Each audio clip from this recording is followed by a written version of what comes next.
Hello, Abuti. What's wrong? Ozie, okay. There she is. Ozie. Today we're going to learn how to say where is someone. And to build this sentence, we use okai. Let's see how Abuti uses this sentence. ¿Cómo okay?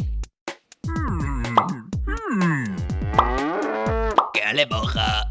Okay, stop for a second. Let me explain. Did you notice that we used okai when asking where a person is? And we used ekai when asking where an animal is. Now let's see Abuti use this sentence.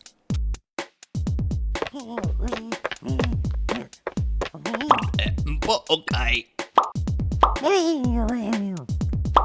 ¿Qué le pasa? Ya okay. ¿Qué le pasa? Abuti okai.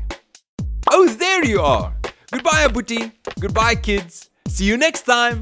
Shalachabotze.